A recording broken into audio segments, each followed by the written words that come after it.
এত বড় একটা খারাপ কাজ করে নিজেকে আবার বলে সে নাকি নির্দোষ, প্রমাণ দিতে পারবে। এটাকে কলেজ থেকে বের করে দিন স্যার এখনই।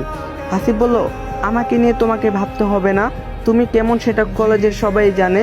যাই হোক, আমি প্রমাণ দেওয়ার আগে কলেজের কম্পিউটার স্যারকে এখানে ডাকতে চাই। তামান্না বলল, কেন, স্যারকে ঘুষ খাওয়াবি এই জন্য নাকি? হাসিব বলল, না, ডাকতে বলছি, কেউ একজন ডাকো। তখন বলল, আজ আসেনি কম্পিউটার স্যার। হাসিব বলল, ফোন দিয়ে ডেকে আনো স্যারকে। এরপরে স্যারকে ফোন দিয়ে ডাকা হয়। স্যার প্রায় 30 মিনিটের মধ্যেই সেখানে চলে আসে। স্যার বলল, এই কি হয়েছে, কেন এত ইমার্জেন্সি ডাকলে আমাকে সবাই? এরপরে হাসিব সব কিছু স্যারকে খুলে বলল। এই সব শুনে স্যারের মাথা যেন হ্যাং হয়ে যায়। হাসিব বলল, স্যার লাইব্রেরিতে যে সিসি ক্যামেরা লাগাইছি 3 দিন আগে, 3 দিন হলো, সেখানকার ফুটেজ সবাইকে দেখান তো। আবির বলল, হোয়াট, লাইব্রেরিতে সিসি ক্যামেরা কবে আসলো আর কবেই বা লাগানো হলো? হাসিব বলল, সেটা না হয় পরেই বলবো।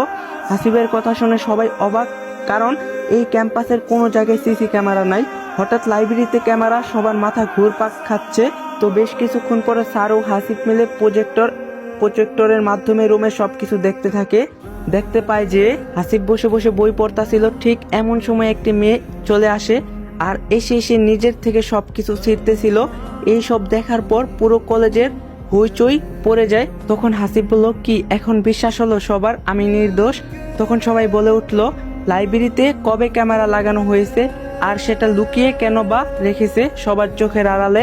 হাসিব বলল, লাইব্রেরি থেকে প্রতিনিয়তই বই হারিয়ে যাচ্ছিল, তাই স্যার আমি কথা বলে একটা সিসি ক্যামেরা লাগাই, তাও সেটা আবার চুপি সরে, কারণ কেউ সিসি ক্যামেরা দেখলে আবার চুরি করবে না, এই জন্য। হাসিবের এমন কথা শুনে সবাই হাততালি দিতে থাকে। তখন সবাই বলে ওঠে, চোর কি ধরা পড়ছে? হাসিব বলল, অবশ্যই পড়ছে,